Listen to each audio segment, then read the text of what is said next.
kuna hatari ya kutokwenda mwendo wako bila Roho Mtakatifu. Biblia inasema hao waongozwao na Roho wa Mungu, hao ndio wana wa Mungu. You ought to be led by the Holy Spirit. He has to push you into the doing. Because kumbuka, ili kukuonyesha this thing is serious, kwenye huduma au kwenye gifts and ministries za Roho Mtakatifu alizozieleza kwenye kitabu cha Wakorinto, one of it, kuna huduma moja inaitwa huduma ya masaidiano. Those are ministries of the Holy Spirit. Kuna huduma ya uponyaji, kuna huduma ya neno la maarifa, kuna sijui gift of what, and then kuna nyingine inaitwa ya masaidiano. Maana yake is a special ministry of the Holy Spirit. Charity works. Kwa nini vitu lazima uongozwe na Roho Mtakatifu? Kwa sababu kuna saa kama ni Roho Mtakatifu, kiwa umeongozwa na Roho Mtakatifu, anaweza akakutuma utoe kitu ambacho ndio hicho pekee kilichobaki, kwamba ukikitoa hicho hautakuja kuwa na kitu kingine. If you are sober, you cannot do it. It takes the empowerment of the Holy Spirit. Ili ufanye ya Mungu, lazima uongozwe au lazima ujazwe na Roho Mtakatifu,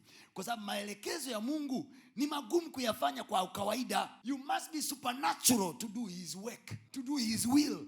You must be supernatural, kwa sababu sometimes mambo mengine anayotuambia kwa kweli hayaelekezeki, hayazungumziki.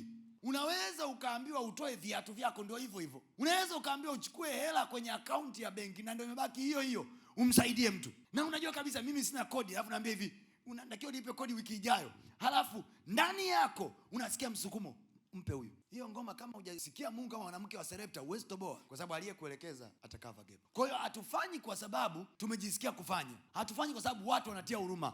Tunafanya kwa sababu tunasikia msukumo wa ndani. Kwa hiyo iko hivyo hata kwenye kutenda matendo ya Mungu anayotuongoza kutenda. Ndio maana watu wa Mungu ni muhimu ukajazwa Roho Mtakatifu. Usichukulie poa. Yaani kama hujajaa Roho Mtakatifu, tafuta mbele za Mungu kujazwa Roho Mtakatifu. Very important. Kaa chumbani kwako, mwambie Mungu, naomba unijaze Roho wako. Nijaze Roho wako. Mimi kwa kweli sijajaa Roho Mtakatifu. Naimba kwaya lakini sijajaa Roho Mtakatifu. Na nikwambie, kujaa Roho Mtakatifu sio kunena kwa lugha. Unaweza kusema chokolo kumeza pepo. Confirm in you that you are filled with the Holy Spirit. Because that's the first gift, actually, first and only gift that Jesus gave us after being born again.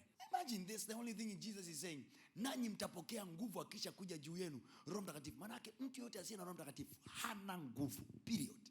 Hana nguvu, atapigwa na chochote. How do you live without him? How do you move without him? How dare you trying things without him? Roho Mtakatifu ni muhuri wa Baba. Kwa hiyo uthibitisho wa kwamba Baba amekuja maishani mwako ni Roho Mtakatifu.